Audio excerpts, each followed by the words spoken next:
አይዟችሁ መድኃኒዓለም አባት ይሆናችኋል ድንግል ማርያም ደግሞ እናት ትሆናችኋለች። ትግራይ ውስጥ እየተፈጠረ ያለው ነገር በጣም ያሳዝናል። ልጆቻችን አስገድዳችሁ ወደ ውትድርና አትውሰዱብን። ሽማግሌዎቹ ስልጣን ላይ ሊቀመጡ ወጣቶቹ ዊልቸር ላይ አይቀመጡ።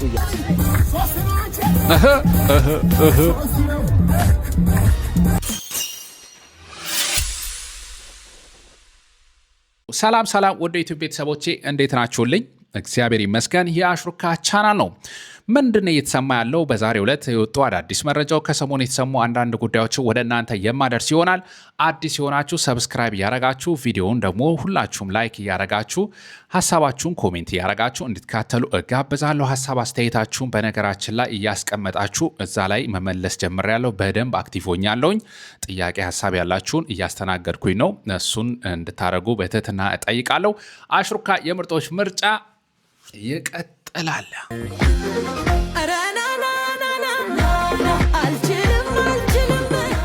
ሰሞኑን ከተለቀቁልን ነጠላ ዜማና አልበም ውስጥ ያው ዘና እያለን ያው ሰኞን በሞቀታ ብንጀምራት እንዴት ይመስላችኋል? እስቲ ወደ አሜሪካ ምን ሄደን ያው ኤስኤፍኤን ምናምን የሚባለው እንመለከታለን። በቅድሚያ እስቲ ራሄል ገባበይ ናና እያለች ነው ደግሞ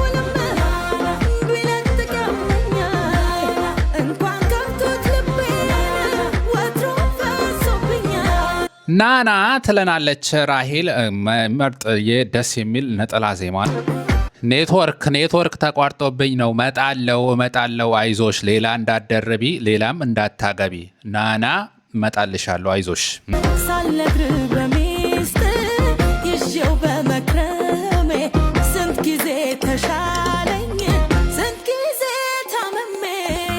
ባህላዊ ዘመናዊ ጋር ክችን ያረገችበት ነው። ናሆም ሪከርድስ ላይ ነው የተለቀቀው። እዛ ላይ መመልከት ትችላላችሁ። መላ የምትለን ሜላት እሺ ግቢያ እኔ አላጣም ዘዴ እዚህ ነኝ ባትልስ አጣሃለው ወንዴ መላ ሲፈለግ ሲታጣ የናፈኩት ፍቅር ቀነመላው መጣ። ያቺ ናና አለች፣ እቺ ደግሞ ብትመጣ መላ አላጣ ናፈቁ ፍቅር ከነበላው መጣ። በጣም ትናበቡ አይደል? እንደ እግር ኳስ ተጫዋቾች ራሱ እንዴት አጥቂና ተከላካይ ከእንደናንተ አልተናበበም። ተመችቶኛል ብቻ። እሺ ቀጢ። ሌላኛዋ ደግሞ ግቢ። በጣም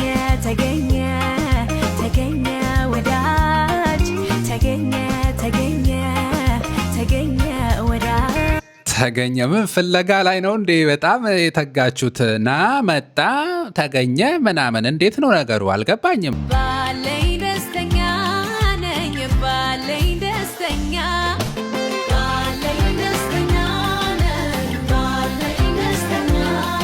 እሰይ ባለኝ ደስተኛ ነኝ። እንደኔ ነሽ ማለት ነው። እግዚአብሔር ይመስገን ባለኝ ደስተኛ ነኝ።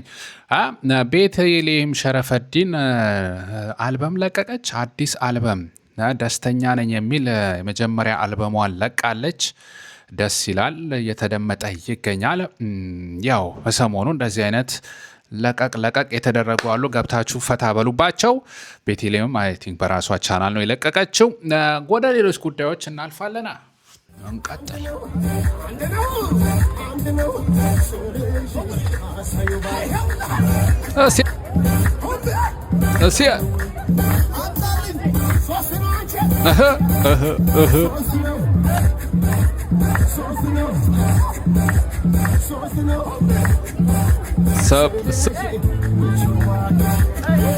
በአሜሪካ ኤስኤፍኤን ያው የዓመታዊ የኢትዮጵያ ቀን በደማቁ ተከብሯል። አረንጓዴ ቢጫ ቀያችንን እንደዚህ ከፍ እያደረጉት በበዓል በድምቀት አክብረውታል።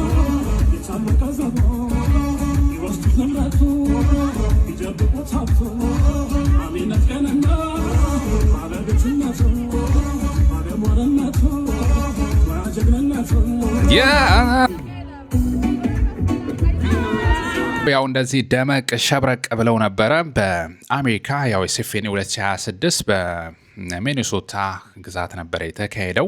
ምንድነው የዘንድሮ ኤስኤፍኤን ቀዘቀዘብኝ ልበል? አምና ተመልከቱት እንዴት ደመቀመቅ ብሎ ነበረ። የሆነ ትንሽ ፈዘዝ አለብኝ ልበል ዘንድሮ። የሆነ ብቻ ንግግር ጭቅጭቅ እያበዛችሁ ወጣቱም እንዳይዝናና የምታረጉት ነገር አለ። ምንድነው የነካችሁ? ሊገባኝ አልቻለም።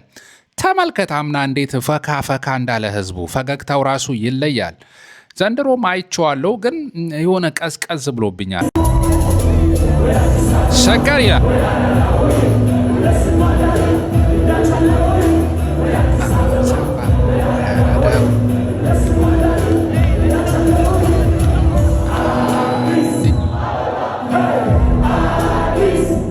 አበባ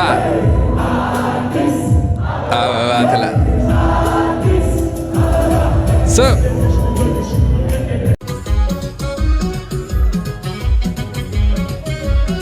ልጅ ሚካኤል አብዱኪያር ሳሚዳን አይቻቸዋለሁ ቦታው ላይ። እንደዚሁ ድምፃዩ ነው በላይን ተመልክቻለሁ።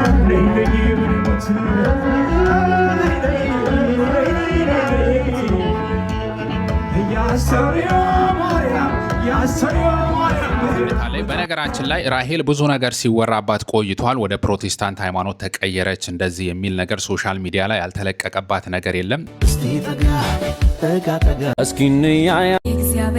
በለቅሶ ጉድ ስንመለከት በጣም በርካታ ቪዲዮዎች በሷ ያው እየተለቀቁ በፕሮቴስታንት መዝሙር እየታጀበ ሃይማኖቷን ቀይራለች የተባለ እንደዚህ ሙሉ ፔጅ እያዘጋጁ ራሳቸው ፔጅ ከፍተው የሚለቁበትን ነገር እንመለከታለን። እንደዚህ ማለት ስለ ህይወት አንድ ነገር ማለት ካለብኝ ምክር ይሁን ምስክርነት እርግጠኛ አይደለሁም። ለቃሉ ግን እንዳልኩክ በጣም እኔ በብዙ የህይወቱ ጣውረድ ውስጥ አልፌ ነው እዚህ የደረስኩትና በተለይ ደግሞ እንደኔ ያለ እናት ያለ አባት አድገው አይደል ኑሯቸውን ህይወታቸውን አሸንፈው እዚህ ለደረሱ ልጆች በቃ እንደው ለአንድ ሰው እንኳን ቢደርስልኝ ብዬ ማስበው አይዟችሁ ማንም የለኝም፣ በተለይ የሚያግዘኝ ሰው የለም፣ እናት የለኝም፣ አባት የለኝም፣ ዘመድ የለኝም ብለው የሚያስቡ ካሉ አይዟችሁ፣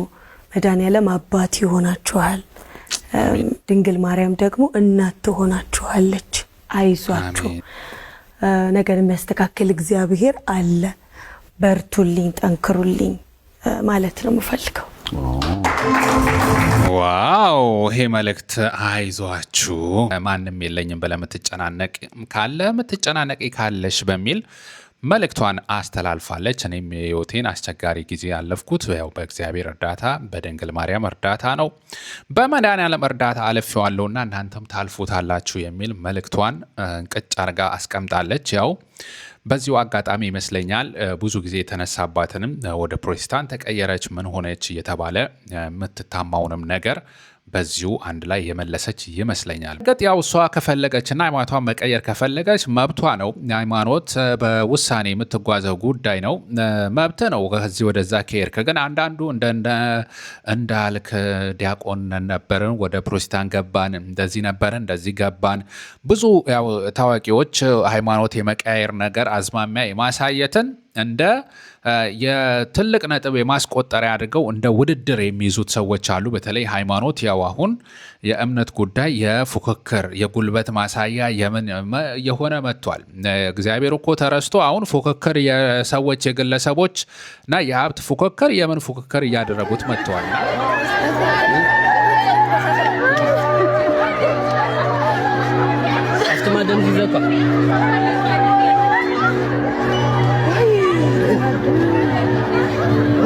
ልጆቻችን አስገድዳችሁ ወደ ውትድርና አትውሰዱብን ይላሉ የመቀሌ እናቶች። በመቀሌ የተሰማው ነገር ምንድነው እንመለከተዋለን።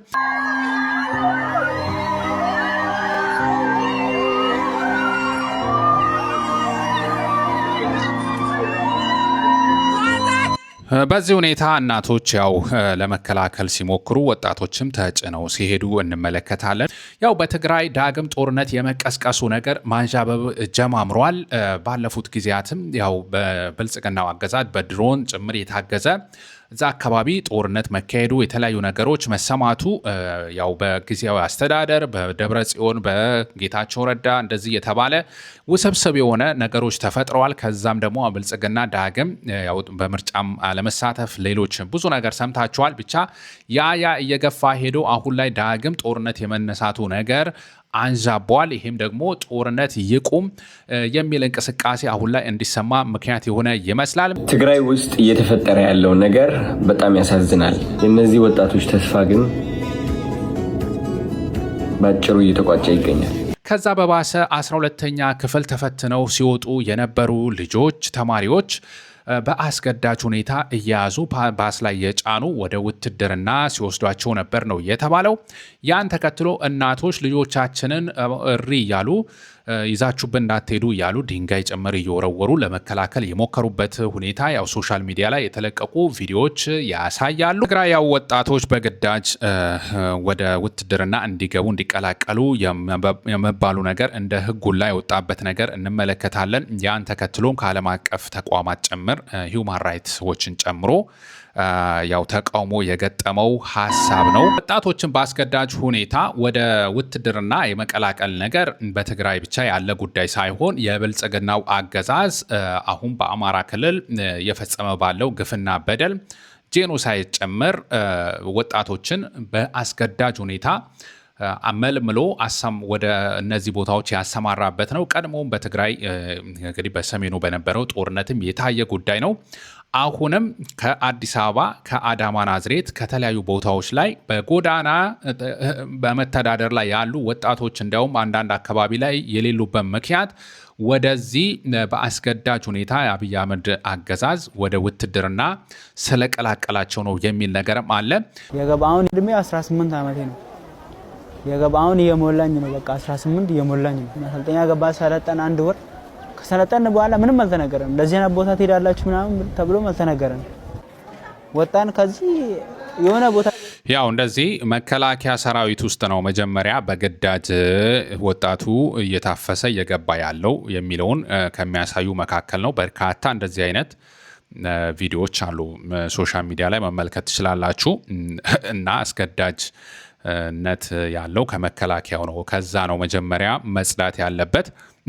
ይህንን ማቅረብ የፈለኩት ለምንድን ነው? አንዳንዶች ፌዴራል እንትኑና ክልሉና ገለመሌውና እንትኑ ዓለም አቀፍ ተቋማቱ እባካችሁ ይህን ትግራይ እናቶች እንዲቆም እንዴ እነዚህ ዋና እኮ ወዴት ነው የምታመለክቱት? በጣም ግራ የሚገባ ነው። አንዳንዴ ሶሻል ሚዲያ የሚነሳው ነገር እነዚህ እኮ ገዳይ ዋና ህዝብ እየጨረሱ ያሉ አካላት ናቸው። ወዴት ነው የምታመለክተው? እርስ በርስ ተስማምተ የሆነ ችግር ለመፍጠር እስካልሞከርክ ድረስ አሁንም የአብይ ፌዴራል መንግስት አገዛዝ የሚባል ነገር መፍትሄ እንደማይሰጥ ነው። እና እርስ በእርሳችን እንደ ጅብ እየተበላለን ተውት፣ ፍቅር እንሁን፣ ወንድማሞች እንሁን፣ አገራችን ሰላም ይሁን፣ አገራችን ትደግ፣ እንዳትወድም ወደ ኋላ እየቀረች ነው። ቁጭ ብሎ መሳሪያቸው እየሸቆጡ በእኛ ያው ጦርነት የሚመቸው ለመሳሪያ ነጋዴ ነው። እንደዚህ እየሸቀጡብን ነው እሳቸውም እያሉ ያሉት አባታችን። ስለዚህ የቆም ነው ይቅር ባካችሁ እያሉ ነው። እንደዚህ አባቶች እየተማጸኑ ነው። አንዳንድ ልብ ያላቸው አባቶች፣ ነገን አሻግረው ማየት የሚችሉ አባቶች። ሰሞኑን ከላሊበላ አካባቢ ጋር በተገናኘ የተለቀቀ አንድ ቲክቶክ ቪዲዮ በርካቶችን አስቆጥቷል። ቅዱስ ላሊበላ ስም ይቅርታ ጠይቃለሁኝ፣ አጥፍቻለሁ። ያው ቲክቶከር ጽጌ ሮያል በመባል የምትታወቋች እህታችን እሷ ነበረች የሰራችው። ይህም ከቀድሞ የጎሳዬ ተስፋዬ ዜማ ጋር በተገናኘ ላሊበላ የሚባሉ ሰዎች ተብሎ በተለምዶ የሚገለጸው ነገር ከላሊበላ አካባቢ እንደወጡ አይነት የሚያስመስል ቪዲዮ በመሰራቱ ያም ደግሞ አካባቢያችን የሚወክል አይደለም፣ ታሪክ ሌላ ነው፣ እኛን አይወክለንም የሚል ነገር ተነስቷል። ይህንን ቪዲዮ በጣም ያናድዳል። ግን ለማንኛውም ስሜቴን ተቆጣጠሬ ለማየት ሞክሬያለሁ። ቅዱስ ላሊበላንና አሚናን ወይም እነዚህን የሚለምኑትን ሰዎች ምን አገናኛቸው? የታሪክና የፖለቲካ ሳይንስ ተመራማሪዎች ምሁራኖች ምን ይላሉ? እንደዚህ አይነቱን ስራ እነዚህ ልጆች የሰሩትን አይነት ስራ ሂስቶሪካል ሪቪዥኒዝም ይባላል። ታሪክን መከለስ ሆን ብሎ ማበላሸት አቅዶ የነበረውን እንዳልነበር ያልነበረውን እንደነበር አድርጎ ማጠለሸትና ማበላሸት ለአዲሱ ትውልድ የተበላሸውን መስጠት ማለት ነው። ጥምቀት ሲነሳ ጎንደር፣ ገና ሲነሳ ላሊበላ የታወቀ ነበር። ገና ሲመጣ በሚሊዮን የሚቆጠሩ ኢትዮጵያውያንና ቱሪስቶች የጌታችን የመድኃኒታችን የኢየሱስ ክርስቶስን የልደት በዓል በቅዱስ ላሊበላ ለማክበር ስትመጡ በባዶ እግራቸው የመጡትንም ሁሉን ትንሹንም ትልቁንም የከተማ ሰው የገጠር ሰው ሳለ እግሩን አጥበን ያለንን አቅምሰን ቦታ ሰጥተን አስተናግደን ነው የምንሸኘው። በዛ በነበራችሁ ቆይታ ጧት መጥቶ እንቅልፍ የሚነሳችሁ የሚረብሻችሁ ሰው አይታችኋል ቅዱስ ላሊበላ ውስጥ?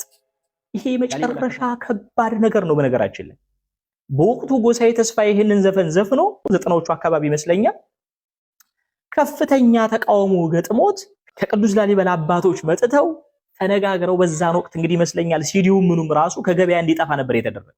ተስማምተው ጎሳዬም ይቅርታ እንደጠየቀ ሰምቻለሁ በወቅቱ። ወዲህ ጀግንነት ሲነሳ የነራስ ኃይሉ የነራስ ደስ ያገር ነው። የነ ጀነራል አሳምነው ጽጌነ ጀነራል ተፈራ ማሞ ሀገር ነው ላስታ። አገሩ ወሎ አገሩ ላስታ ራስ ይመታል እንደበሽታ የሚባልለት ሀገር። በእርግጥ ይህ ቪዲዮ ሲለቀቅ በርካቶች ያው አሁን የሆነ ነገር የተገናኘ በተለይ ከአማራ ማህበረሰብ ጋር የሚገናኝ ነገር ሲመጣ ስድባቸውን የጥላቻቸውን ለመግለጽ የሚጠቀሙበት ሰዎች አሉ። ኮሜንቶች ላይ ተመልክቻለሁ። ማህበረሰብን ለመስደብ ያው ማህበረሰብን እንደ ለማኝ አድርጎ የመሳልና የማንቋሸሽ ነገር የተለያዩ መልእክቶችን ሲያስተላልፉ ቆይተዋል። ይሄም በርካቶች ቁጣ ሲገልጹበት ነበረ።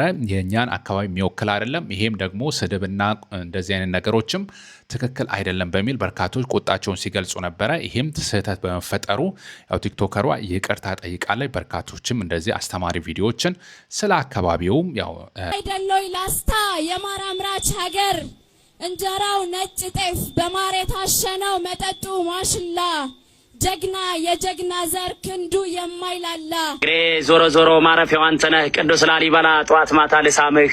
ቅዱስ ላሊበላ 12 ደብር በጥበብ ያነጸው ላስታ ደብረ ሩሃ መገኛ ምድር ነው። ውሃ ባይጠጣ እህል ባይበላ የመንፈስ ምግብ ነው የድንቅያ ሀገር ላስታ ላሊበላ። አህሪቡ በሞቴላ እንዳፍታ ዝለቁ በቤተ ጊዮርጊስ በድንቅዬ ቅርሷ ትደመማላችሁ ባነሰው ጻዲቁ። ታሪክ ጠገብ የሆነ አካባቢ ላሊበላ ትልቅ ታሪክ ያለበት የዓለም ቅርስ የዩኔስኮ ላይ የተመዘገበ ቅዱስ ላሊበላ ህንፃ አብያተ ክርስቲያናቱ ጭምር የኢትዮጵያ ምልክት የአፍሪካ ምልክት በዓለም ቅርስነት የተመዘገበ ቦታ ነው እና እንደ አይነት ጥላሸት የሚቀባ ታሪክን የመካድና ያው የተሳሳተ ነገር የማቅረብ ነገር በመኖሩ ያው እርም ተሰጥቶበታል ማለት ነው። መቆም ያለበት ወጣቱን በአስገዳጅ ሁኔታ እንደዚህ አይነት አስገድዶ ወደ ውትድርና የመቀላቀሉ ነገር እጅግ አደጋ ያለውም ወደፊት ሀገርም ሊጎዳ የሚችል ነገር ነው። ኦፍኮርስ አሁንም ሀገርን የሚጎዳ ጉዳይ ነው። ወጣት የሀገር ሀብት ነው። ሊሰራ ተስፋውን የሚያለመልም ነገር ላይ ጊዜው ማዋል ሲገባው እርስ በርስ የማባላት ነገር ውስጥ የማስገባት ነገር አለ። ስለዚህ ይሄ በአጠቃላይ ሁሉም ነው መወገዝ ያለበት። አሁን በመቀሌ የታየው ጉዳይ ብቻ ሳይሆን በአጠቃላይ መናገር ያስፈልጋል እና አንዳንድ ቲክቶከሮች ስመለከት የብልጽግና አገዛዝ አዝማማነት ኖሯቸው እሱ ልኳቸው ይሁን አላውቅም ይህንን መረጃን ቆንጽል አድርጎ ቆረጥ አድርጎ ብቻ እንትኔ ማለት ነገር እመለከትባቸዋለሁና ይሄ ተገቢ ነው ብዬ አላስብም። ምክንያቱም ትክክል ያልሆነ ነገር ማንኛውም ሰው አደረገው ትክክል አይደለም። ብልጽግና ሲያደርገው ትክክል፣ መቀሌ ላይ ሲደረግ ደግሞ ትክክል አይደለም የሚባልበት ነገር የለም። ጦርነት ይቁም፣ ሽማግሌዎቹ ስልጣን ላይ ሊቀመጡ፣ ወጣቶቹ ዊልቸር ላይ አይቀመጡ እያለ በቃ አንፈልግም። አየነው እኮ በጣም ከፈለጉ ልዩነቶቻቸውን የፖለቲካ ልዩነቶቻቸውን ተነጋግረው ይፍቱ። ካልቻሉ ከፈለጉ ራሳቸው ባለስልጣኖቹ ይጋጠሙ። አለበለዛ ካሁን በኋላ ኢትዮጵያ ላይ የወንድ ልጅ ደም መፍሰስ ያለበት የተገረዘ ቀን ብቻ። ከዛ ውጪ ከግርዛት ውጪ ያለ ደም መፍሰስ ኢትዮጵያ ውስጥ ደግመን ማየት አንፈልግም። ኖ ሞር ዋር፣ ጦርነት አንፈልግም። ወጣቱ በዚህ መልኩ ጦርነት አንፈልግም እያለ ይገኛል። በጣም ጥሩ ሀሳብ ነው። ነገር ግን አሁን ሀገራችን ውስጥ በአማራ ክልል ሙሉ በሙሉ ማለት ይቻላል በኦሮሚያ ክልል ጦርነት እየተካሄደ ነው። እንደዚሁ አልፎ አልፎ በሲዳማ፣ በጉራጌ፣ በአፋር እንደዚሁ በቤኒሻንጉል ጉሙዝ በተለያየ ጊዜ የጦርነት አዝማሚያ ያላቸው ነገሮች እንሰማለን። ይሄ ሁሉ መቆም አለበት ነው። ሀገራችን ውስጥ በተለይ በሰሜኑ አሁንም በትግራይ ሊቀሰቀስ የታሰበው ጦርነት ከዚሁ መቆም አለበት።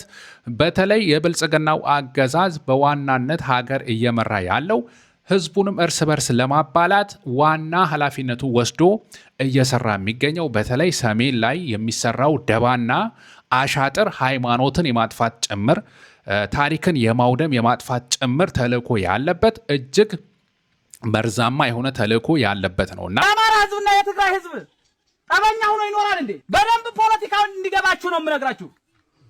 የአማራና የትግራይን ህዝብ ያጣላው ማን ነው? ፖለቲከኛ ነው። ፖለቲከኛ ቋሚ ወዳጅም ቋሚ ጥላትም የለህም። ፖለቲከኛ ህዝብ ግን ቋሚ ጥላት አይሆንም። የራያ ህዝብ የአማራ ህዝብ ከትግራይ ህዝብ ጋር የሚያገናኘው አውድም አለ፣ የሚያገናኘው ገበያ አለ፣ የሚያገናኘው ተስካር አለ፣ የሚያገናኘው ሰርግ አለ። የትግራይን ህዝብና የአማራን ህዝብ ምንድነው የሚያገናኘው? ማህበራዊ ኑሮ ያገናኘዋል አይደለ? ፖለቲከኛ ከትግራይና ከአማራ ህዝብ ይገባል አይገባም? የትግራይ ህዝብና የአማራ ህዝብ ቋሚ ወዳጅ እንጂ ቋሚ ጥላት አይደለም። ቋሚ ጥላታችን ማን ነው? ፖለቲከኛ። ምን የሚፈልግ ስልጣን የሚፈልግ ምን የሚፈልግ ክብረት ንብረት የሚፈልግ አብይ አህመድ ምን ብሎ መጣብን? እንደዚህ አይነት ሀሳብም እንመለከታለን። ያው በትግራይና በአማራ መካከል ያለው የወሰን ድንበር ግጭት እንደዚህ አይነት ነገሮች ያው እንዳይፈታ ሆን ብሎ የመስራት ነገር እንመለከታለን። በተለይ እነ ዶክተር ዳኛቸው አሰፋን ጭምር መድቦ ብልጽግና ትልቅ ስራ የሚሰራበት ነው። ህዝብ መቼም እንዳይስማማ እየተጋደለ እየተቋሰለ እንዲኖር የሚል የስንት ዓመት ያው የቤት ስራ ሰጥተናቸዋል ብሎ እነ ሽመልስ አብዲሳም ሁሌ የሚፎክሩበት ነገር የምንመለከተው ነው። እንደዚህ አይነት ነገር ነው የምንመለከተው። በዚህ በኩል ደግሞ ያው በቋሚ ወዳጅነት እንጂ ቋሚ ጠላትነት የለም በህዝብ መካከል የሚል አስተሳሰብ ያላቸው ሰዎችም እንመለከታለን። ግደፍዋ ዛደይ ግደፍዋ ዘይሓወይ ኹስሊ ገና ኣለዋ ግደፍዋ ዛደይ ዘዕንብባ ክንደይ ጀጋኑ ዳና ረኪባ ተዋት እናቴን ተዋት ያልሻረ ቁስል ገና አለባት ተዋት እናቴን ያቺን አበባ ስንቱ ጀጋኑን አስረክባ ታውቀዋለች ምሬት የጦርነት ስንት ከፈለች ገና እኮ ሀዘኗ አልጨረሰችም ማዳ ሆና ፊቷ የጨለመች የሚል አይነት ትርጉም ያለው ነው። ይብቃው እንጂ ጀረት እንባዋ ይበቃል መከራ እህታ ይበቃል ዛሬስ ትረፍበት እንደ ዓለሟ እፎይ ትበልበት የሚል መልእክት የተንሰራፋ ይገኛል። ትፈታ ያምረት ናይ ትኩናት እንደይዳ ከፊላት ተምዕሸዳት ግና እንኳ ሓሰን ዘይዓፀወት ማዳ ኮይኑ ገዛ ዝሰብትውት ያኽላባ ዋዕቲ ናይ ንብዓታ ያኽላባ መከራ ይኽዝታ ያኽላባ ሕጂ ስትዕርፈሉ ከም ዓለም እፎይ ትበለሉ እንደዚህ አይነት መልእክቶችን በማስተላለፍ ያው ሶሻል ሚዲያ ላይ ጦርነት ይቁም የሚል እንቅስቃሴ እየተካሄደ ይገኛል። በአጠቃላይ በአማራ ጦርነት ይቁም፣ በኦሮሚያ ጦርነት ይቁም፣ በትግራይም ጦርነት ይቁም፣ ሊቀሰቀስ ያለው ሁሉ ይቁም፣ በአፋር ጦርነት ይቁም፣ በጉራጌ ጦርነት ይቁም፣ እንደዚሁ በሲዳማ ጦርነት ይቁም። በመላው ሀገራችን እንዚህም እዛም እየተካሄደ ያለው አስከፊ ነገር ሁሉ ይቁም። ይህን ላለው ነው። ወደ ዩቲዩብ ቤተሰቦቼ ስለተከታተላችሁን ከልብ አመሰግናለሁ። የዛሬው ቪዲዮ ይህን ይመስል ነበረ። በቀጣይ አዝናኝ አስተማሪ ፕሮግራም ውስጥ ከምንገናኝ መልካም ሁሉ እመኝላችኋለሁ። አሽሩካ የምርጦች ምርጫ ነበርኩኝ። አመሰግናለሁ። ታክ እንላለን በአገርኛ